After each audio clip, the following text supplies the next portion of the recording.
cierra sus puertas y surge la máxima competencia en Guadalajara. It's LUX Fight. Tiburón Blanco Domínguez. Thunder Suarez.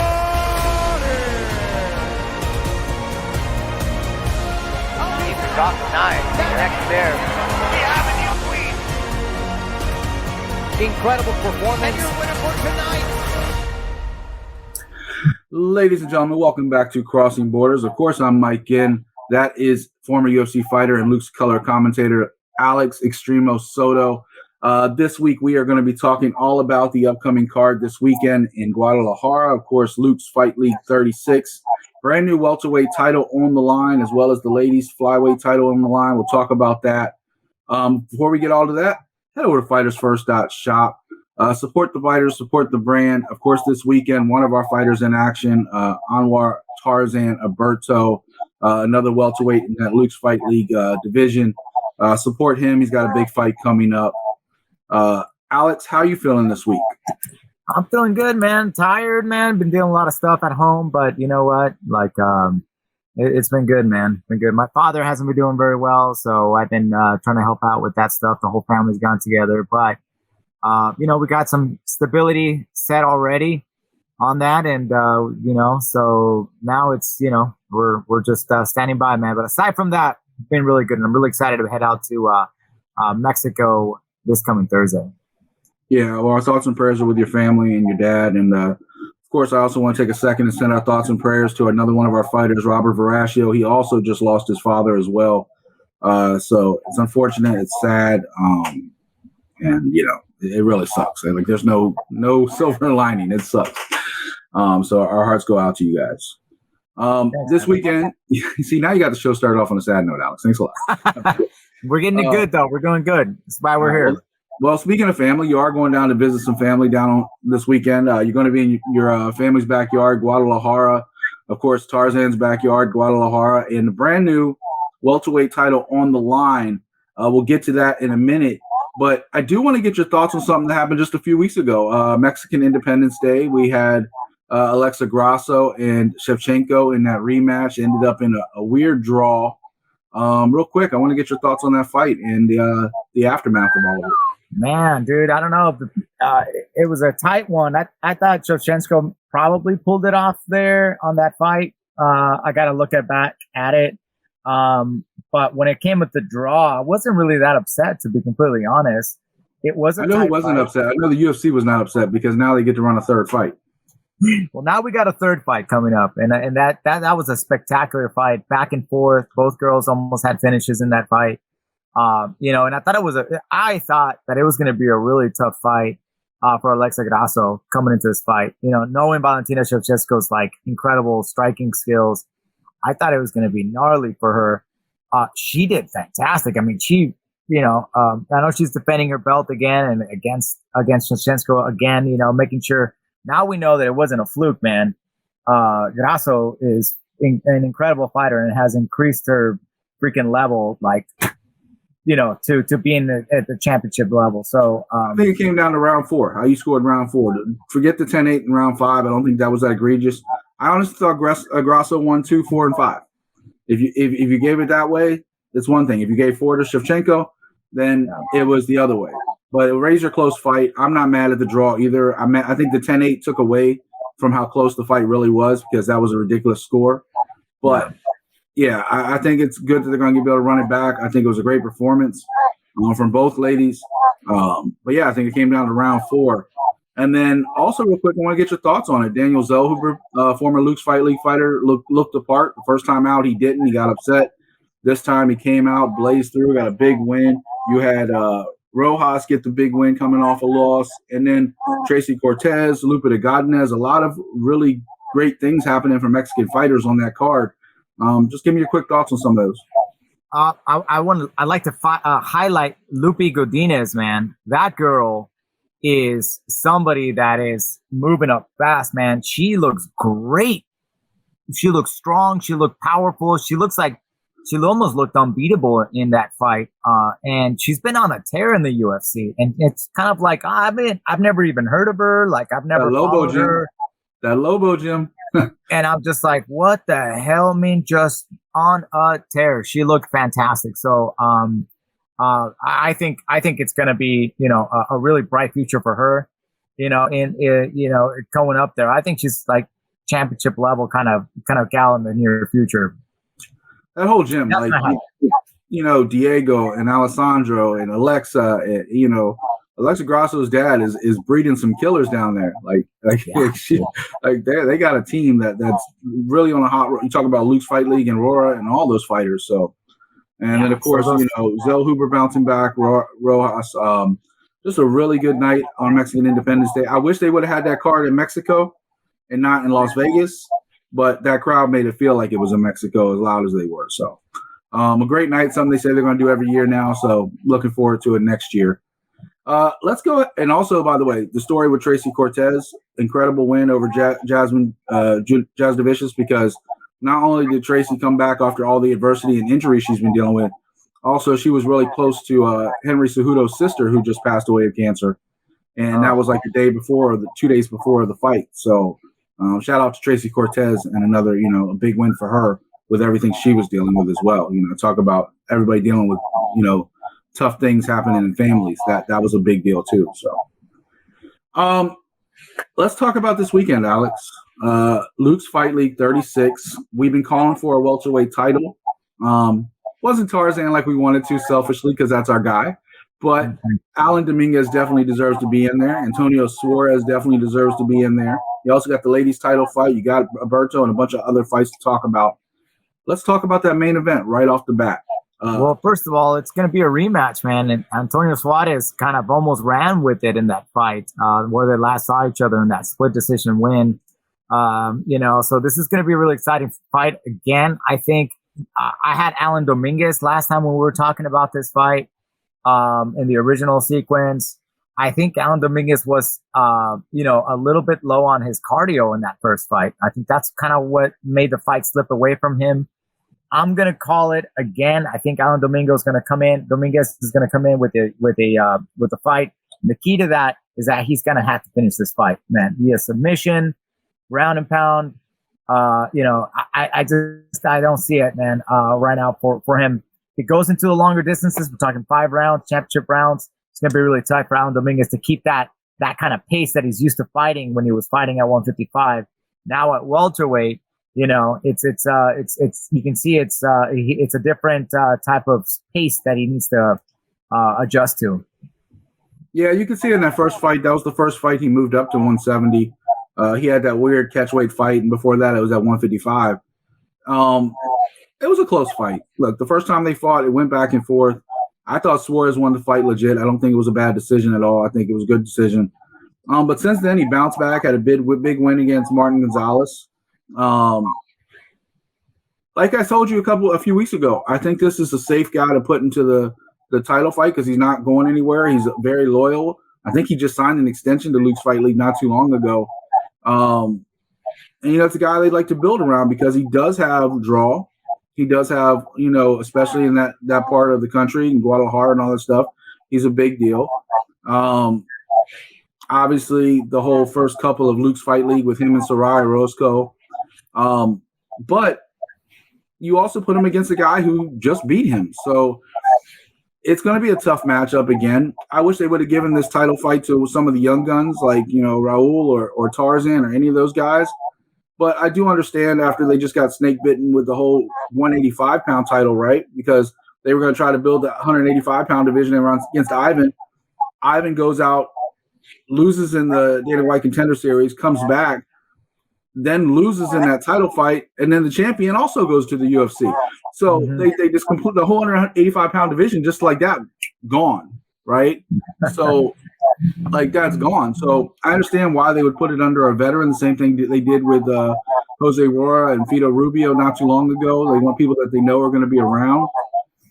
But I do think this is going to be an exciting fight, and I also do think Alan Dominguez takes this just because he looked so good his last fight, and the conditioning I don't think is a problem anymore because right now he's probably in the best shape of his life. I agree. He's looking jacked too. So I 100% agree with that statement there, Mike. Yeah. Over in the And then, of course, it also sets him up to defend, like whoever wins this, to defend against some of these young guns coming up, like Zaragoza and Alberto and all those guys. So it's a win for everybody, really, honestly. Yeah. And don't even sleep on Drago Camargo and some of those other guys, too, as well. So speaking of this card, though, a fight that we have been waiting for quite a while. Eli got hurt the first time they were supposed to fight. Eli Rodriguez, Fernanda Munoz. Fernanda went out and won another fight impressively. How do you see this fight going? Yeah, on this one, I gotta put it up to the striking and the jiu-jitsu skills of Fernanda Munoz. I think it's just gonna be, and on top of that, the experience that she brings into this fight. I think it's gonna be a little bit too much for Elizabeth Rodriguez to handle that. So, or Eli Rodriguez, excuse me. It's going to be a real tough fight. If you're fine calling her Elizabeth, that is her name. I know it is her length, but Ellie's whatever they know her as. So it's going to be a tough fight, man. It's going to be a really tough. If Ellie can pull off, some sort of magic punch in this fight. I just don't see her getting through Munoz. I think Munoz is just like, she's got length, she's got reach, she's got she's a buzzsaw. She's got a mountain. So Ellie's got a mountain in front of her of a challenge here in this fight. It's going to really push Ellie to come out and do her best. That's, what you want to ask for when you're fighting, is like, who's going to push me to do a good job? And boy, is Ellie stepping up here. Although she is a champ, right? So she'll be go taking on the challenger here, but man, it is one tough challenge. I see Munoz winning this fight and finishing it in the first or second round. I'll play devil's advocate because I'm one of the biggest Fernanda Munoz fans. Like I think this girl's got the world in front of her. I think she's going to be a superstar. I'll play devil's advocate. We slept on Eli Rodriguez in her title fight against Victoria Alba, and Victoria Alba is a world-class striker. At that point, Eli Rodriguez was 1-2. She didn't look really great against Villasmil. She didn't look great against Alejandro Orozco. She had that one win against Ortega in the middle. We didn't expect much out of Eli Rodriguez in that title fight. And she came out and finished Victoria Alba in the second round. Yep. You talk about a fighter with not a lot of experience on paper. You don't know how they're developing in the gym. And as a development in her last fight, she came up big time. Now, I'll also point out that Eli Rodriguez, guess where she trains, Alex? Where's that? Lobo. She's another Lobo fighter. And you see how the hot streak that they're on, you see how they're developing their fighters. We just talked about Lupita Godinez. We just talked about Alexa Grasso. You see how they're training. So she's only getting better, right? She can't help but get better being surrounded by other killers. Right. That said, I think Eli Rodriguez has the world in front of her as well. I think she's coming up. She's only got 4 or 5 fights under her belt. But I think Fernanda Munoz is a buzzsaw. I think right now, Dynamite is the perfect nickname for her. She can take you on the ground. She can take you on the feet. She comes out of the Antram gym training with Brandon Moreno and all those, Yasmin Howdigi and all those fighters out there. And I'll tell you this, Antram's had a little ups and downs lately. We talked about them, but this might be a big win for them because I do think that Fernanda is built for this. I think this is what she's meant to do, and I think you're going to see her in the UFC sooner than later as well. So, but this is going to be a great fight, and I don't think it's going to be a finish. I think it's going the distance. I think both ladies are going to keep it interesting. Both will have their moments, but I do think Fernanda is going to take this one if I had to pick one. We will kind of breeze through the rest of the card a little bit because we don't have a lot of time today to record. But real quick, of course, fighters first, Anwar Alberto. He's got a big challenge against Ramon Tyson Grano. What do you think of that fight? Dude, I think, man, I just think Anwar is unstoppable right now, man. But he's taking up a dangerous fighter, a guy with almost 20 fights, in Ramon Grano. This guy has gone on, he's a dangerous guy, right? Because he's got wins, loss, win, loss, win, loss. He's always there. Most of his fights have been by way of, submission. So, and we've seen that, that could be kind of an Achilles heel for Anwar. He's got to watch out for that jiu-jitsu from Ramon Grano. Now, that being said, dude, it's going to be tough to get Anwar on the bottom. it's going to be hard to get on him. He's got to just surprise him like what we saw in that earlier fights where he got knocked down on his last fight. But man, I just right now, I don't see it in any other way. Yeah, I mean, Marquez tested him a little bit, right? Hernandez had a moment in the first round, but Marquez was the first person to take on War of the distance, right? And you and Shorty Torres calling that fight were kind of excited because now we get to see what he looks like, after the quick finish, like what he gets to look like testing him. And Tyson Grano is going to be another test, another elevation in his young career. And if he gets through this one, like I think he will, I think it's another step in the direction of him moving forward. He's training out in Vegas. He's cross-training between Mexico and Vegas. He's getting a lot of time with different kind of styles and fighters. You talk about being a bigger fighter, him training in Vegas with other fighters that are his size, right, that he can't really get down in Mexico. So that's a big advantage for him as well. He's training with Sean Strickland, who just won the middleweight title, right? He's training with, other killers in that Extreme Couture gym. So the more we talk about this with fighters, the more faces you can see and different styles you can see, the better it makes you when you go back to your home base and train with the people that that know how to get the best out of you. So I think it's good for him to be traveling and seeing these different styles. And I think he has a bright future. And I think this is another test, a tough test, a guy with a lot of experience with 17 fights. So it's going to be a good test for him. Real quick, I'll run down the rest of the card and get your highlights. Brian Zerker versus Carlos Tenero is going to be happening at 150 catch weight. Guillermo Torres and Victor Moreno, Victoria's Vic, at a bantamweight. We talked about it last episode. Mauricio Hammer Alfonso against Uriel Castillo is going to be a great fight. Former interim champion Andrea Vasquez versus Carla Pastrana is on this card. I don't know how to pronounce this. Josue? Josue Bork versus Marco Prado. You got Drago Carlos Camargo versus Latoro Ayala. You got Alejandro Villarreal versus Kevin Morales. Villarreal, yep. Yeah, I see you're about to correct me. I got it this time. Jose, you're rubbing off on me. You and my wife. I'm starting to learn a little Spanish. Jose Sandoval versus Alexis Aguilar, and then Michelle Mena versus Alma Avila. Obviously, we're all looking at that Hammer Alfonso versus Uriel Castillo fight, but any other fights that kind of really stand out to you to keep an eye on? Yeah, so this Brian Schezer, this kid is good, man. I was watching some of his highlights this morning, actually, and I was like, man, this kid is good. Who's this guy just showing up to LUX Fight League? He's got a lot of fights in the PFL, great finishes as well. You can see who was the bantamweight champion at Combate back in the day, a few years ago. He was in his corner from Mexico as well. He's got a unique last name. It'll come back to me. But anyways, the kid is good, man. And so that's an exciting matchup right there. And he's going to be taking on Carlos Tenorio. Watch this fight. I think it's going to be in the main card. Brian Zercher, really good fight. Really, really exciting fighter right there. He's another guy that trains with Brandon Moreno as well. Yeah, exactly. Yeah. So, and on top of that, like big finisher.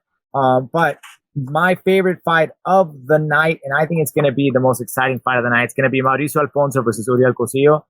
I think that fight is exciting. I think we've seen both of these fighters kind of develop, and it's just two good fighters right there, two good bantamweights now, fully developed, meaning at the right time. And I'm just excited to watch that. I'm going to try to sit back on that one and just enjoy the fight and let Francisco do a lot of the talking, because it's going to be up and close on that one. And I'm going to be watching these bantamweights going after each other. The fight I'm looking forward to is former interim champion Andrea Vasquez. I've watched some of her training and some of the stuff she's been doing between the fights since she lost to Soraya Roscoe in that unification fight. And she looks like she has a chip on her shoulder. And anytime a fighter loses something like that, and you want to know how they come back, do they have a letdown? Do they come back stronger?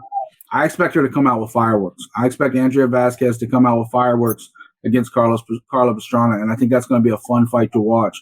I want to see how Andrea Vasquez rebounds. I do think it's a big deal that they got a active PFL fighter on a LUX Fight League card in Brian Zerker. I think that's a big deal as well. And then I'm looking at that Guillermo Torres Vic Moreno fight. You know, you're talking about two really good fighters, and we've seen what Vic Moreno's done a lot of these fights. Guillermo doesn't have this FaceTime that he has. He's been on the Challenger Series and stuff, but we see what these guys can do, and I think that's going to be a fun fight at bantamweight because you know how the LUX Fight League bantamweights go. Like, that's fireworks. So that's going to be a fun fight. So this weekend, of course, Friday, down in Guadalajara, October 6th, you got the big card, 2 title fights. Alex, before we get out of here, any final words for the card this weekend? I know, just stay tuned. I'm looking forward to going back to Guadalajara.